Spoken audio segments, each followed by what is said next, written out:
অবশেষে বাংলাদেশ ফুটবল টিমে মুখ খুলেন মেসি। মেসি একটা কথা ক্লিয়ার করে দিচ্ছে, হংকং এর বিপক্ষে বাংলাদেশের যদি ম্যাচ জিতে হয় তাহলে জামাল ভাইকে একাদশ থেকে বাদ দিয়ে হামজাকে ক্যাপ্টেন বানানো লাগবে, না হলে হংকং এর বিপক্ষে তার কখনোই ম্যাচ জিততে পারবে না। অপরদিকে দেখুন, হংকং এর বিপক্ষে যদি বাংলাদেশ যদি ম্যাচ যদি জিতে হয় তাহলে বাংলাদেশ স্কোর আরো শক্তিশালী করতে হবে। আগে দেখুন, কাবরাকে কোচ পদ থেকে বাদ দিতে হবে। কাবরার জন্য সিঙ্গাপুরের বিপক্ষে ম্যাচটা হারছে বাংলাদেশ।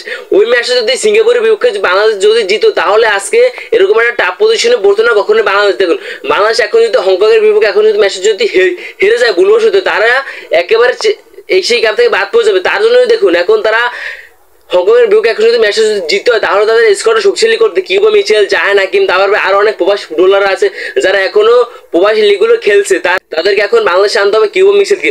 বর্তমানে দেখুন, কিউবা মিচেল বর্তমানে সবার নামে নামে ছড়িয়ে গেছে। কিউবা মিচেল একজন ডিফেন্ডার, তারপর জাহান হাকিম ভাই নাম্বার 9 পজিশনে ভালোই খেলে, তিনি একদম স্ট্রাইকার। তারপর দেখুন হামজা চৌধুরী যদি মিডফিল্ডে খেলে ভাই, হামজা চৌধুরী ভাই সবাইকে বল দিয়ে তিনি ভাই সবকিছু ম্যানেজ করেন। অপরদিকে দেখুন ভাই, হামজা চৌধুরী ভাই বাংলাদেশ ফুটবলে ঢুকে ভাই বাংলাদেশ ফুটবলটা একেবারে যে গুড শুধুমাত্র হামজা চৌধুরীর জন্য। অপরদিকে সামির সোম, ফাহামুদুল ইসলাম তারাও ভাই ভালো খেলবে। ফাহামুদুল ইসলাম ভাই অনেক কেঁদেছে ভাই সিঙ্গাপুরের বিপক্ষে ম্যাচটা খেলে। তারপর সামির সোম ভাই অনেক আফসোস করছে। তারা আবার চেয়েছিল ভাই সামির সোম ভাই তার প্রথম ম্যাচ ছিল বাংলাদেশের হয়ে সিঙ্গাপুর ম্যাচে, তিনি ভাই ওই ম্যাচে যদি জিতাতে পারতেন বাংলাদেশকে তাহলে তার আরো ভালো লাগতো।